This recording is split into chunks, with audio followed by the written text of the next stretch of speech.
सभी को जय हिंद और नमस्कार। मैं Bittu Jaiswal, DAV national medalist and diploma in fitness management, तो आप सभी का स्वागत करता हूं मेरे अपने YouTube channel Jharkhand runner Bittu में। आज मैं आप सभी को बताऊंगा हिल ट्रेनिंग के ऊपर। ठीक है, वीडियो मेरा आज हिल ट्रेनिंग के ऊपर। आप देख सकते हैं ये हिल है, ये छोटा हिल है, लेकिन अगर आप इसको नीचे तक देखें तो ये बहुत बड़ा हिल है। ठीक है, तो हिल ट्रेनिंग के क्या क्या बेनिफिट होते हैं, उसे कितने दिन करने चाहिए हफ्ते में, हिल ट्रेनिंग करना चाहिए या नहीं करना चाहिए, तो ये सारा चीज़ आपको मैं इस वीडियो में बताऊंगा। और मैं आपको ये भी बताऊंगा कि हिल ट्रेनिंग के कौन कौन से वर्कआउट हैं जो हमें करना चाहिए। ठीक है, तो आइए हिल ट्रेनिंग के ऊपर क्या क्या वर्कआउट है, कब करना चाहिए, कैसे करना चाहिए, तो मैं आपको बताता हूं। तो चलिए वीडियो को स्टार्ट करते हैं, बने रहिए मेरे साथ। मैं बिट्टू जायसवाल। तो मैं आप सभी को बताऊंगा कि जब आप हिल ट्रेनिंग करने जाते हैं तो उससे पहले आप क्या क्या करना है, ताकि आपको हिल ट्रेनिंग करने में कोई तरह का प्रॉब्लम ना हो, ना इंजरी हो। तो सबसे पहले आपको अपनी बॉडी की स्ट्रेचिंग करनी है। उसके बाद ईजी रनिंग करना है आपको, थोड़ा 2 से 3 किलोमीटर का। ठीक है, 60 to 70% एफर्ट के साथ आप इजी रनिंग कीजिए 2 से 3 किलोमीटर। उसके बाद आपको स्ट्राइड लगानी है। एक तो आप नॉर्मल प्लेन जो आपका मतलब ग्राउंड है उस पर स्ट्राइड लगाएं। उसके बाद आपको 10 से 20 मीटर हिल स्ट्राइड लगाना है, ताकि आपकी बॉडी एब्जॉर्ब करे कि हाँ आज मैं हिल ट्रेनिंग करने वाला हूँ। कोई भी चीज़ अचानक से नहीं करना चाहिए, उसी के कारण इंजरी होती है ना, परफॉर्मेंस इंक्रीज होती है। 10 से 20 मीटर का 4 से 5 हिल स्ट्राइड लगाना है। उसके बाद अपने वर्कआउट पे जाना है। तो जब आप हिल ट्रेनिंग स्टार्ट करते हैं तो कौन कौन सा वर्कआउट आपको करना है, ठीक है, तो वर्कआउट रूटीन में बताता हूँ। एक तो मैं पहले आप सभी को बता दूं कि हिल ट्रेनिंग वीक में एक दिन ही करना चाहिए। जो 1600 मीटर के धावक है वो एक दिन कर सकते हैं, या फिर कोई स्प्रिंटर है तो वो 1 या 2 दिन कर सकते हैं। इससे ज़्यादा ना करें, नहीं तो आपको इंजरी की संभावना आ सकती है। तो वर्कआउट कैसे करना, देखिए इसके बहुत सारे तरह के वर्कआउट होते हैं। एक तो आपका कंटिन्यूअस रनिंग हो गया हिल में, ठीक है। दूसरा रेपिटेशन वर्क भी आप हिल में कर सकते हैं। एक होता है डाउन हिल ट्रेनिंग होता है, ठीक है, तो हम लोग नीचे की ओर स्ट्राइड लगाते हैं, रेपिटेशन वर्क करते हैं। तो मैं अभी आपको बताऊंगा कंटिन्यूअस रनिंग में आपको क्या करना है। देखिए 10 मिनट के 2 से 3 रेपिटेशन लगाने हैं। जो एथलीट के कैपेसिटी अच्छे हैं वो 3 से 4 रेपिटेशन लगा सकते हैं 10 मिनट के कंटिन्यूअस रनिंग, या फिर जो अभी नए धावक है 2-3 महीना हुआ है रनिंग करने से, वो 2 रेपिटेशन लगाए 10 मिनट के, मतलब 10 को 2 से इंटू कर दें तो उसके 20 मिनट हो जाएंगे कंटिन्यू। अब 10 मिनट में क्या करना है हमें, मैं आपको बताता हूँ। देखिए अगर आपका हिल अप हिल है, ठीक है, तो उसमें आपको 1 मिनट तक 60 to 70% एफर्ट के साथ ऊपर की ओर चढ़ना है, मतलब अप हिल स्ट्राइड लगाना है। ठीक है, 10 मिनट इसी तरह करते रहना है। ऊपर आप 1 मिनट तक पूरा स्पीड के साथ लगाएं, ठीक है, 1 मिनट तक। उसके बाद उधर से जब नीचे की ओर आते हैं तो आपको दौड़ के नहीं जाना है, आप स्लो जॉगिंग में जाएं। ठीक है, कम से कम 3 से 4 मिनट लगेगा। अगर आप अप हिल 1 मिनट तक मारते हैं तो डाउन आपको 3 से 4 मिनट लगेगा। ये आपको करना है। ठीक है, ये हो गया रेपिटेशन। कंटिन्यूअस रनिंग इस तरह से करना है। जब आपका 10 मिनट इस तरह से कंटिन्यू पूरा हो जाता है, उसके बाद आप 4 से 5 मिनट का रेस्ट लें, फिर आप 10 मिनट के लिए जाएं। तो इसी तरह से आप ये एक ट्रेनिंग कर सकते हैं। दूसरा ट्रेनिंग आप फॉलो कर सकते हैं, वो है रेपिटेशन वर्क। हिल में ही आपको रेपिटेशन वर्क करना है। जैसे कि यहाँ देख सकते हैं, ये नीचे से अगर ले लें तो ये 400 मीटर का हिल स्ट्राइड है, मैं आपको दिखाऊंगा। तो रेपिटेशन वर्क कैसे कर सकते हैं, जिस बंदे का हिल अगर 200 मीटर का है तो 200 मीटर का 8 से 9 रेपिटेशन लगा सकते हैं 60 to 70% एफर्ट के साथ। और उसी तरह स्लो जॉगिंग में जाए या फिर पैदल चल के नीचे जाए, नीचे की ओर आपको स्ट्राइड नहीं लगाना है। ठीक है, जिसका हिल 400 मीटर का है वो 3 से 4 रेपिटेशन लगा सकते हैं, या फिर जिसका 800 मीटर हिल है वो 2-3 लगा लें। ठीक है, इसी तरह से आप रेपिटेशन वर्क हिल में कर सकते हैं, या फिर 10 मीटर का या 100 मीटर का हिल है तो वो 10-15 लगा सकते हैं। तो रेपिटेशन वर्क में आप यही कर सकते हैं। और जब आपका मतलब रेपिटेशन वर्क कर रहे हैं जैसे 400 मीटर का या 200 मीटर का, तो डाउन हिल ही आपका रिकवरी है। अगर ज़्यादा थकान लग रहा है तो नीचे जाके 1 से 2 मिनट का आप रेस्ट ले सकते हैं। ठीक है, आपको यहाँ फुटेज में दिख ही रहा होगा। मैं बता दूं कि ये वर्कआउट जो मैं बताया हूँ इसे आप हिल में भी कर सकते हैं। जिसका हिल है हिल करें, या फिर जिसका मतलब रोड है, रोड में होता है ना पुल, उसमें भी लगा सकते हैं आप। सेम चीज़ को उसमें कर सकते हैं। ठीक है, तो जब आपका ये सब वर्कआउट कंप्लीट होता है उसके बाद आपको क्या करना है, सबसे पहले जब आपका वर्कआउट कंप्लीट होता है तो उसके बाद आपको इजी रन करना है 1 से 2 किलोमीटर का। ठीक है, ताकि आपकी बॉडी जो मसल है, टाइटनेस है, वो धीरे धीरे रिकवर हो जाए। फिर उसके बाद आप कूलिंग डाउन कर सकते हैं।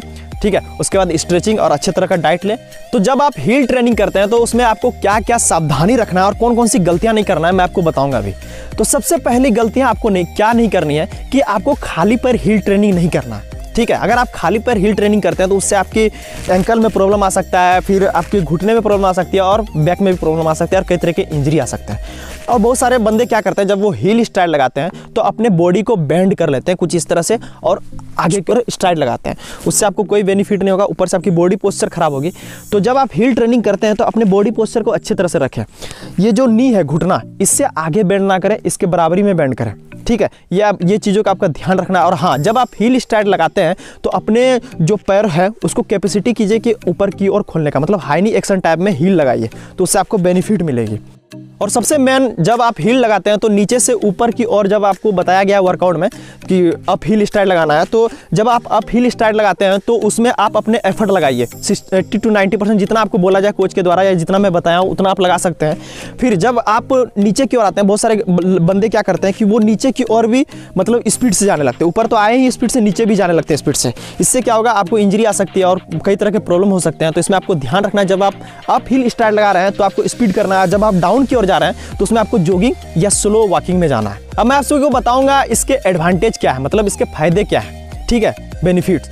तो सबसे पहला बेनिफिट है, एक तो आपका मसल स्ट्रेंथ बढ़ता है, जो मसल में पावर आती है वो आपकी कैपेसिटी इंक्रीज होती है। दूसरा बात, इंडोरेंस। बहुत सारे बंदे क्या होते हैं, वो थक जाते हैं, खासकर लास्ट चक्कर जो वो फिनिशिंग मारते हैं तो वो थक जाते हैं। तो इसके ये फायदे हैं कि आपका इंडोरेंस बढ़ेगा और साथ में आपका लास्ट चक्कर, जैसे कि आर्मी रैली में जाते हैं तो 1600 मीटर मारते हैं तो स्टार्टिंग के 1200 कंप्लीट हो जाते हैं और लास्ट के 400 मीटर बचते हैं, तो वहाँ पे बंदे की बॉडी टाइट होने लगती है। तो अगर आप हील ट्रेनिंग करते हैं तो आप 400 मीटर भी धुएंधार फिनिशिंग के साथ मार सकते हैं और साथ में 200 मीटर तो और भी तेज मारिएगा, ठीक है। तो ये इसके बेनिफिट है। और साथ में आपका स्ट्राइड लेंथ खुलेगा, क्योंकि जब आप हील स्ट्राइड लगाते हैं तो थोड़ा हाईनी टाइप का एक्शन होता है, ठीक है। तो हाईनी टाइप का एक्शन होता है तो वो स्ट्राइड लेंथ खोलने में काफ़ी ज़्यादा मदद करती है। और साथ में आपकी हैंड मूवमेंट अच्छी चलेगी, जो आपकी हैंड जो मूवमेंट होगा, क्योंकि देखिए एक बात और कि जब आप हील ट्रेनिंग कर रहे हैं तो आप अपना हैंड मूवमेंट को अच्छी तरह से रखिए, ऊपर की बॉडी स्ट्रक्चर जो है उसे अच्छे तरह से रखना है। तो आप जब हील ट्रेनिंग लगाओगे तो इससे आपका हैंड मूवमेंट भी इंक्रीज होगा, साथ में अपर बॉडी पार्ट में भी स्ट्रेंथ आएगी, मसल स्ट्रेंथ, मसल इंडोरेंस, और साथ में आपकी स्पीड बढ़ेगी, ठीक है। तो यही सारे काफ़ी ज़्यादा फायदे हैं। अगर आप हील ट्रेनिंग कर रहे हैं तो कार्डियोमस्कुलर इंडोरेंस वो भी इंक्रीज होगा। तो बहुत सारे बेनिफिट हैं इसके जो हमें हील ट्रेनिंग करना चाहिए। जो हील ट्रेनिंग करते हैं इसके बहुत ही कम डिसएडवांटेज हैं, ठीक है। अगर आप सही तरह से करें तो इसके बेनिफिट है, अगर आप इसे गलत तरह से करो तो बहुत सारे नुकसान है। तो इसके डिसएडवांटेज मैं बता दूँ कि अगर आप ज़्यादा वर्कआउट करते हैं, मतलब हील ट्रेनिंग 3 से 4 दिन करते हैं, तो आपको कई तरह के इंजरी से संभावना करना पड़ेगा, जैसे बैक पेन हो गया, हैमस्ट्रिंग, ये सब काफ मसल वगैरह, ये सब का पेन आ सकता है आपको, ठीक है। तो मैं बोला ना कि इसके डिसएडवांटेज बहुत कम है। अगर आप सही तरह से करते हैं तो आपको कोई तरह का नुकसान नहीं होगा। इसीलिए आपको अच्छे तरह से कोई भी वर्कआउट को फॉलो करना है। जो मैं हर एक वीडियो में यही बात बोलता हूँ कि कोई भी वर्कआउट को अगर आप कर रहे हैं तो उसे अच्छे तरह से करें। वर्कआउट सभी करते हैं, लेकिन कम ही लोग हैं इंडिया में जो सही तरह से करते हैं, क्योंकि यूट्यूब में बहुत ही कम ही मिलेंगे जो आपको सही तरह के नॉलेज देंगे, ठीक है। तो अगर आपको सही तरह का नॉलेज चाहिए तो आप मेरे चैनल पे बने रहिए, आपको 100% रिजल्ट मिलेगा। खासकर मैं इंडियन आर्मी के लिए ही वीडियो बनाता हूँ, ताकि जो भी बंदे ज़्यादातर गांव से होते हैं उन्हें कोचिंग फैसिलिटीज़ नहीं मिलती है, ठीक है। तो मैं इसीलिए मैं अपने YouTube चैनल खोला हूँ, ताकि आप सभी को हर एक चीज़ का नॉलेज मिल सके रनिंग के बारे में, ठीक है। तो होप कि आपको पूरा वीडियो समझ में आया होगा कि हील ट्रेनिंग कैसे करना चाहिए, आपका डाउट क्लियर हो गया होगा, ठीक है। और एक बात बता दूं कि जो बंदे जैसे कि जिनका हील है वो हील करें, जो सेंड है सेंड करें, जो स्टेयर है स्टेयर करें। ये नहीं कि एक दिन तीनों चीज़ को ले लें, ठीक है। वीक में आपको 3 दिन में कोई एक चीज़ को ही फॉलो करना है, जो या फिर जैसे उसका स्टेयर नहीं है तो वो हील कर सकते हैं, हील है तो हील नहीं है तो जैसे सेंड है सेंड कर सकते हैं। तो यही था वीडियो जो आपको पसंद आया होगा, मैं सोच रहा हूँ, और आपको समझ में भी आया होगा। तो अगर वीडियो अच्छा लगा हो तो चैनल को सब्सक्राइब करना, साथ में बेल आइकन दबाना, ताकि हर एक वीडियो का नोटिफिकेशन आप सभी तक मिल सके। और कुछ भी प्रॉब्लम हो तो कमेंट बॉक्स में पूछ सकते हो, मैं चाहूँगा कि आपका रिप्लाई वहाँ कर सकूँ। तो एक ही बात कहूँगा फिर से कि काम करो, नाम करो। जय हिंद, जय Bharat, Vande Mataram, take care, bye bye. Everybody knows that I'm breaking down. Everybody knows I ain't faking now. Everybody knows my heart's vacant now. Yeah, she hates me now, I made mistakes, but now I don't ever wanna be alone. I don't really ever feel at home, on my own, in the zone.